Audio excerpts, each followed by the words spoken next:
뉴욕 타임스퀘어의 전광판들이 일제히 꺼집니다. 런던의 빅벤이 멈추고 도쿄의 교차로에 서 있던 사람들이 땅의 흔들림을 느끼고는 바닥에 엎드립니다. 전 세계의 사람들이 하늘을 올려다보죠. 그들이 본 건 370m 크기의 불덩어리입니다. 초속 19km로 대기를 찢으며 내려오는 소행성, 이름은 아포피스. 혼돈과 파괴의 신이 지금 지구를 향해 돌진하고 있어요. 대기권과의 마찰로 하늘 전체가 주황빛으로 물들고 귀를 찢는 굉음이 대륙을 가로지릅니다. 충돌까지 남은 시간 3분. 과학자들이 25년 동안 추적해온 그 악몽이 현실이 되는 순간이죠. 메가톤급에 해당하는 에너지가 단 1초 만에 방출될 겁니다. 충격파는 수백에서 수천 킬로미터까지 뻗어가고 한 대륙이 지도에서 사라집니다. 이건 영화 속 장면이 아니에요. 충분히 일어날 수 있었던, 아니 일어날 뻔했던 현실입니다. 하지만 잠깐 시간을 되돌려보죠. 2004년으로 돌아가서 이 악몽이 어떻게 시작됐는지 이야기해보겠습니다. 2004년 6월 19일 밤, 애리조나주 키트피크 천문대의 모니터에 새로운 점 하나가 찍힙니다. 천문학자들은 처음엔 평범한 소행성이라고 생각했어요. 2004MN4라는 임시 번호를 붙이고 며칠간 추가 관측을 진행했죠. 그런데 궤도 계산 결과가 나오는 순간 관제실의 공기가 얼어붙습니다. 컴퓨터 화면에 떠오른 숫자, 충돌 확률 2.7%. 이 천체는 2029년 4월 13일 지구를 향해 날아올 거라는 예측이었거든요. 2.7%라는 숫자가 작게 들리나요? 천만에요. 이건 역사상 관측된 소행성 중 가장 높은 충돌 확률이었습니다. 37번 중 한 번꼴로 지구가 박살날 수 있다는 계산이었죠. 러시안 룰렛보다 훨씬 높은 확률이에요. 천문학자들은 정식 번호를 부여했고 이 소행성은 아포피스란 이름을 얻게 됩니다. 아포피스. 고대 이집트 신화에 나오는 거대한 뱀. 매일 밤 태양신 라를 삼키려고 덤비는 혼돈과 파괴의 화신. 지구를 위협하는 소행성에 딱 어울리는 이름이었죠.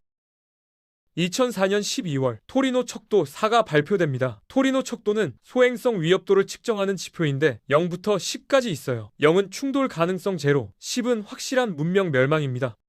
아포피스의 4등급은 전례가 없는 수치였거든요. 전 세계 천문대들이 비상회의를 소집했고 나사는 모든 가용, 망원경의 관측 시간을 요청했으며 CNN과 BBC는 특보를 내보내기 시작했습니다. 세상은 패닉에 빠졌어요. 그런데 여기서 진짜 공포가 시작됩니다. 추가 관측 데이터가 쌓일수록 예측이 계속 바뀌었다는 거예요. 월요일엔 안정권이라고 나오다가 화요일 새벽 데이터가 들어오면 다시 충돌 궤도로 진입합니다. 수요일엔 또 멀어지고 목요일엔 다시 가까워지고. 과학자들조차 당황할 수 없었습니다. 우리가 정말 안전한 건지 아니면 25년 후 종말을 향해 카운트다운이 진행되고 있는 건지. 왜 이렇게 궤도 예측이 불안정했을까요? 소행성은 우주를 단순히 직진하는 돌멩이가 아니거든요. 야콥스키 효과라는 현상이 있습니다. 태양빛을 받은 소행성의 한쪽 면이 뜨거워지면서 적외선을 우주로 방출하는데 이게 아주 미세한 로켓 추진력을 만들어내요. 손톱만큼 미는 힘이지만 이게 30년 동안 계속되면 소행성을 수천 킬로미터나 밀어낼 수 있습니다. 지구 충돌 구도에 있던 소행성을 안전구역으로 밀어낼 수도 있고 반대로 안전했던 소행성을 충돌 궤도로 밀어넣을 수도 있어요. 행성들의 중력도 문제입니다. 소행성이 지구, 금성, 화성 근처를 스쳐 지나갈 때마다 행성의 중력이 궤도를 조금씩 휘게 만들거든요. 당구대에서 공이 쿠션에 맞고 튕겨나가는 것처럼요. 문제는 이런 미세한 각도 변화가 25년이라는 시간 동안 증폭되면서 최종 궤도를 완전히 바꿔놓는다는 겁니다. 1mm 오차가 100만 킬로미터 차이를 만들어요. 지구에서 수백만 킬로미터 떨어진 안전 궤도를 지나갈 수도 있고 아니면 정확히 지구 중심액을 향해 돌진할 수도 있죠. 전 세계가 발칵 뒤집어졌습니다. 칠레 안데스 산맥의 세로 톨롤로 천문대, 하와이 마우나케아 화산 정상의 캑 천문대, 호주 내륙의 사이딩 스프링 천문대, 스페인 카나리아 제도의 라팔마 천문대까지 지구상 모든 주요 망원경이 아포피스를 겨냥했어요. 밤마다 별들 사이에서 움직이는 그 작은 점의 위치를 소수점 6자리까지 측정하고 실시간으로 국제천문연맹 소행성센터에 전송했죠. 나사 제투진 연구소의 지구 근접 천체연구센터와 유럽 우주국의 대응팀들이 슈퍼컴퓨터로 데이터를 씹어 삼켰습니다. 한 달이 지나고 두 달이 지나고 관측 데이터가 쌓였어요. 그리고 서서히 안개가 걷히기 시작합니다. 궤도 예측의 불확실성 구역이 줄어들면서 아포피스의 2029년 경로가 점점 명확해졌죠. 2005년 초 천문학자들은 안도의 한숨을 쉽니다. 충돌 확률이 2.7%에서 0.01%로 떨어진 겁니다. 토리노 척도도 4에서 1로 하향 조정됐고요. 하지만 완전히 안심하기엔 이릅니다. 왜냐하면 아포피스는 2029년에 지구와 충돌하진 않지만 엄청나게 가까이 지나갈 거거든요. 얼마나 가까우냐고요? 지구 표면에서 고작 31,000km 떨어진 거리입니다. 달까지 거리의 10분의 1도 안 돼요. 위성들보다 더 가까이 지나간다는 얘기죠. 2029년 4월 13일 아포피스는 우리 머리 위 3만 킬로미터 상공을 엄청난 속도로 질주할 겁니다. TV 방송 위성, 기상위성, GPS 위성들 아래로 스쳐 지나가요. 아프리카 서부해안 대서양 상공이 가장 가까운 지점이 될 거고 그 순간 유럽, 아프리카, 아시아에 사는 약 20억 명이 맨눈으로 소행성을 볼 수 있을 겁니다. 밤하늘을 가로지르는 빠른 별처럼 보이겠죠. 망원경 없이도 오리온자리 별만큼 밝게 빛날 거예요. 이런 규모의 근접 비행은 1000년에 한 번 있을까 말까 한 사건입니다. 과학자들에겐 일생일대의 기회죠. 대규모 우주 탐사선을 보내지 않고도 소행성을 코앞에서 관찰할 수 있으니까요. 하지만 여기엔 두려운 질문이 하나 더 남아 있습니다. 만약 아포피스가 정말 충돌한다면 어떤 일이 벌어질까요? 과학자들은 이미 시뮬레이션을 돌렸습니다. 아포피스의 지름은 약 370m, 축구장 3개를 이어붙인 크기예요. 무게는 약 6,100만 톤으로 추정됩니다. 이 거대한 바위가 지구 대기권에 진입하면 마찰열로 섭씨 수천 돌까지 가열되면서 불덩어리가 돼요. 하늘 전체가 나처럼 밝아지고 수백 킬로미터 떨어진 곳에서도 눈이 부실 정도죠. 그리고 충돌합니다. 방출되는 에너지는 수백 메가톤급, 인류가 만든 가장 강력한 핵무기의 수십 배에 달합니다. 국가 단위 재난을 만들 수 있는 엄청난 규모입니다. 2013년 러시아 첼레빈스크에 떨어진 운석은 수백 킬로톤급 폭발로 광범위한 유리창 파손을 일으켰고 약 1,500명의 부상자를 냈습니다. 아포피스는 이 운석보다 수백에서 많게는 1000배 이상 큰 에너지를 낼 수 있는 소행성입니다. 육지에 떨어지면 어떻게 될까요? 충돌 순간 지름 5km짜리 크레이터가 생깁니다. 충돌 지점 인근 수십 킬로미터는 사실상 초토화되고 가까운 구역에서는 지형과 구조물이 순식간에 붕괴합니다. 반경 수백 킬로미터 범위까지 파괴적인 폭풍과 압력파가 밀려오고 수많은 구조물이 붕괴됩니다. 고층 빌딩이 종이집처럼 무너지고 다리가 휘청이며 끊어지고 자동차들이 나뭇잎처럼 날아갑니다. 충돌 순간의 섬광은 반경 1000km까지 3도 화상을 일으킬 만큼 뜨거워요. 노출된 피부가 즉시 타들어가죠. 그리고 곧바로 화염 폭풍이 시작됩니다. 충돌 지점 주변 수백 킬로미터가 불바다가 되는 거예요. 만약 뉴욕에 떨어진다면 뉴욕은 물론이고 필라델피아, 보스턴까지 직접적인 피해를 입을 겁니다. 서울에 떨어진다면 한반도 전체가 위험해요. 도쿄라면 일본 혼슈섬 절반이 쑥대밭이 되죠. 바다에 떨어지면 더 끔찍합니다. 바다에 떨어지면 거대한 충격 때문에 막대한 수증기 기둥과 해수 변이가 생기고 그대로 우리에게 돌아옵니다. 그리고 그 에너지가 파동으로 바뀌면서 수십 미터급의 해일이 가까운 해안부터 덮쳐요. 이 거대한 벽이 증폭되면서 시속 800km로 해안을 덮치면 해발 100m 지점까지 물에 잠길 수도 있습니다. 태평양에 떨어진다면 도쿄, 샌프란시스코, 시드니가 동시에 물에 잠길 거예요. 그럼 만약입니다. 정말 만약에 아포피스가 한반도를 향해 떨어진다면 어떻게 될까요? 가능성은 제로에 가깝지만 과학적으로 충분히 계산 가능한 질문이거든요. 먼저 육지 충돌 시나리오를 봅시다. 아포피스가 한반도 정중앙에 떨어진다고 가정해볼게요. 초속 19km로 대기권을 뚫고 들어오면서 메가톤급 에너지를 방출합니다. 충돌 지점엔 지름 5km짜리 분화구가 생기고 그 중심부는 완전히 증발해요. 원래 지형 자체가 사라지는 겁니다. 충돌 지점에서 반경 수십 킬로미터 안에 있는 모든 건물과 구조물은 순식간에 무너집니다. 서울에 떨어진다면 경기도 전역이 직접 타격을 받을 거예요. 대전이라면 충청권 전체가 위험하죠. 충격파는 한반도 전역으로 퍼져나가면서 유리창을 깨뜨리고 건물을 흔들 겁니다. 규모 7 이상 지진과 비슷한 진동이 전국에서 느껴질 거예요. 충돌 순간의 섬광과 열복사도 문제입니다. 충돌 지점 주변 수백 킬로미터에서 화재가 발생할 가능성이 높아요. 다만 한반도 전체를 태우는 수준은 아니고 피해는 주로 충돌 지점 중심의 내륙에 집중됩니다. 이번엔 바다 충돌 시나리오를 봅시다. 예를 들어 아포피스가 동해에 떨어진다고 가정해볼게요. 충돌 순간 바닷물이 강하게 밀려나면서 수중 분화구가 만들어지고 이 에너지가 파동으로 변합니다. 쓰나미가 발생하는 거죠. 동해에 떨어졌을 경우 가장 먼저 영향받는 곳은 강원도 동해안입니다. 충돌 지점과의 거리에 따라 다르지만 해안에 도달한 쓰나미는 항만시설과 저지대를 덮칠 거예요. 방파제를 넘어 육지로 유입되고 해안선을 따라 침수가 진행됩니다. 속초, 강릉, 동해시 같은 해안 도시들이 위험해지는 거죠.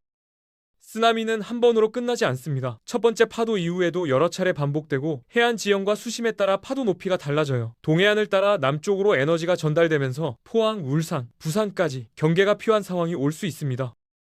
바다 충돌은 육지 충돌처럼 내륙 깊숙이 파괴가 이어지진 않아요. 대신 해안 인프라가 타격을 받습니다. 항만, 어업시설, 해저통신 케이블 같은 기반 시설이 손상되고 해수의 급격한 이동으로 일시적인 해양 환경 변화도 생길 수 있죠.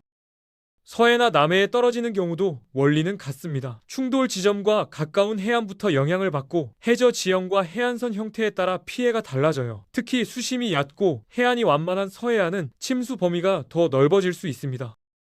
이 모든 시나리오는 과학적 계산에 기반한 가정입니다. 실제로 아포피스가 이런 경로로 올 가능성은 거의 없어요. 그럼에도 이런 가정을 살펴보는 이유는 소행성 충돌이 막연한 상상이 아니라 실제로 계산되고 대비되는 자연현상이기 때문입니다. 공포를 주려는 게 아니라 우리가 우주 환경 속에서 어떤 위치에 있는지 이해하기 위한 거죠.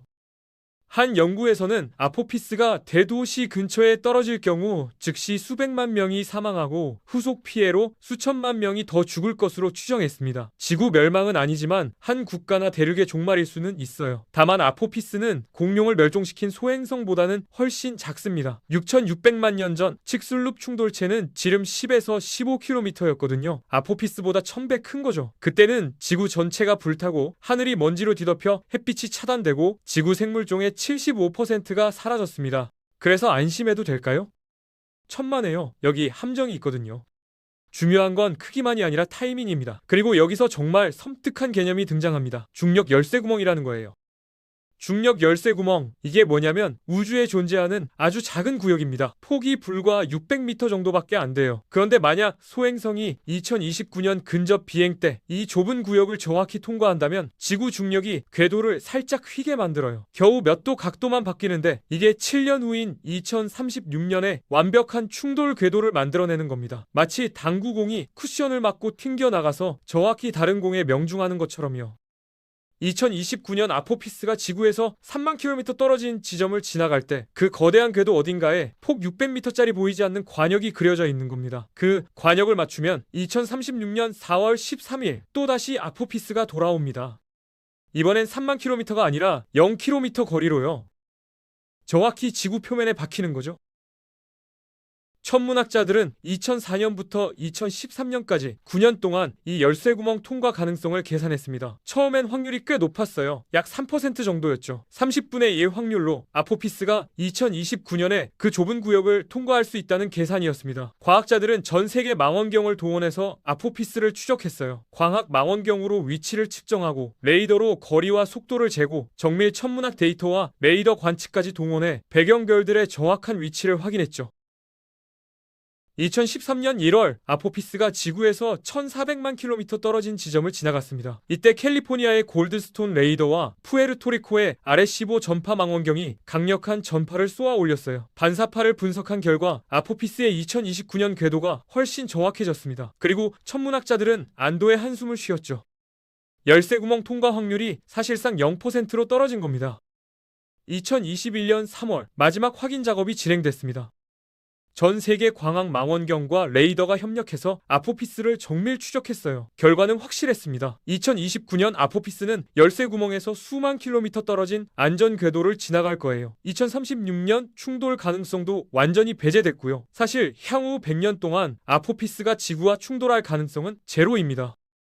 하지만 2004년 발견 당시엔 달랐어요. 그때는 정말로 2029년이나 2036년에 충돌할 수 있었습니다. 만약 우리가 그 소행성을 발견하지 못했다면 어땠을까요? 만약 추적 기술이 부족해서 정확한 궤도를 계산하지 못했다면, 만약 열쇠 구멍을 통과하는 궤도였다면, 그랬다면 2029년 4월 13일 오후 3시 22분 뉴욕 타임스퀘어의 전광판이 정말로 꺼졌을 겁니다. 런던의 빅벤이 정말로 멈췄을 거고 도쿄 거리의 사람들이 정말로 땅에 엎드렸겠죠. 아포피스는 경고였습니다. 우주는 위험한 곳이고 지구는 사격장 한가운데 있는 관역이에요. 지금 이 순간에도 수천 개의 소행성이 지구 궤도 근처를 돌고 있습니다. 천문학자들이 카탈로그에 등록한 지구 근접 천체만 3만 개가 넘어요. 그중 1900개는 충돌 확률이 0이 아닙니다. 아주 낮지만 제로는 아니에요. 아포피스 사건 이후 세계가 변했습니다. 2016년 나사는 행성 방어 조정국을 만들었어요. 위험한 소행성을 찾아내고 추적하고 필요하다면 방향을 바꾸는 게 공식 임무가 된 겁니다. 2013년 러시아 첼레빈스크에 떨어진 운석 사건도 한몫했죠. 갑자기 우주 위협이 추상적인 개념이 아니라 구체적인 날짜와 이름을 가진 현실이 됐거든요. 정치인들이 묻기 시작했어요. 만약 이게 오보가 아니었다면 우리가 준비됐었나? 당시 답은 아니오였습니다. 하지만 지금은 다릅니다. 나사는 애니오 서베이어라는 적외선 우주망원경을 준비 중이에요. 육안으로 보기 어려운 어두운 소행성들을 찾아내도록 특별히 설계된 망원경이죠. 2022년엔 다트 미션이 성공했습니다. 작은 소행성 위성에 우주선을 충돌시켜서 궤도를 바꾸는 실험이었는데 완벽하게 작동했어요. 유럽 우주국의 헤라 미션도 후속 조사를 진행 중이고요. 아포피스 때문에 탄생한 새로운 마인드셋이 있습니다. 우주 위협은 공상과학이 아니라 시간 문제라는 인식이죠. 현재까지 천문학자들이 발견한 지구 근접 천체는 3만 개가 넘고 그중 1900개 이상이 0이 아닌 충돌 확률을 갖고 있습니다. 언제 다음 위기가 올지 모르죠. 1년 후일 수도 있고 100년 후일 수도 있어요. 하지만 우리가 하늘을 감시하고 행성 방어 시스템을 개발한다면 미리 알 수 있습니다. 그리고 대응할 수 있죠. 2029년 4월 13일은 리허설입니다. 아포피스가 3만 킬로미터 거리를 지나갈 때 전 세계가 지켜볼 거예요. 나사의 오시리스 에이펙스 우주선이 몇 달 후 아포피스에 도착해서 18개월 동안 소행성을 연구할 겁니다. 유럽 우주국의 람세스 미션은 2028년에 발사돼서 2029년 근접 비행 때 옆에서 동행할 거고요. 지구 중력이 소행성을 어떻게 잡아당기고 비트는지, 표면이 어떻게 변하는지, 내부 구조가 어떤지 모두 기록할 겁니다. 지상에서도 준비됐어요. 칠레, 하와이, 호주, 스페인의 모든 주요 망원경이 2029년 관측 캠페인을 계획했습니다. 제임스 웹 우주망원경도 조건이 맞으면 관측에 참여할 거예요. 밝기 변화를 측정하고 회전 속도를 재고 레이더로 형태를 파악하고 분광 분석으로 표면 광물 변화를 체크하죠. 이 모든 데이터가 미래의 소행성 방어에 쓰일 겁니다. 만약 정말로 지구 충돌 궤도의 소행성이 발견된다면 우리는 어떻게 밀어낼지 알아야 하니까요. 아포피스는 우리에게 두 번째 기회를 줬습니다. 2004년 발견 당시엔 정말로 위험했지만 지금은 안전해요. 하지만 다음번엔 어떨까요? 다음번 소행성은 발견하기 전에 얼마나 가까이 와 있을까요? 우리에게 대응할 시간이 25년이나 있을까요? 아니면 25일밖에 안 남을까요? 답은 간단합니다. 계속 지켜봐야 한다는 거죠. 하늘을 감시하고 데이터를 모으고 기술을 개발하고 국제협력을 강화해야 합니다. 왜냐하면 우주는 우리를 기다려주지 않거든요. 소행성은 지금도 궤도를 돌고 있고 언젠가 하나가 정확히 지구를 향할 겁니다. 그때 우리가 준비됐느냐 안 됐느냐가 인류의 운명을 결정할 거예요. 2029년 4월 13일 그날 밤 하늘을 올려다보세요. 별들 사이로 빠르게 움직이는 빛의 점 하나가 보일 겁니다. 그게 아포피스예요. 우리를 스쳐 지나가는 한때 지구를 위협했던 혼돈의 신. 그리고 기억하세요. 우리가 얼마나 운이 좋았는지, 그리고 다음번엔 운에만 의존할 수 없다는 걸요. 이상 2029년 스쳐 지나가는 아포피스를 보기 위해 캘린더를 업데이트한 우주였습니다.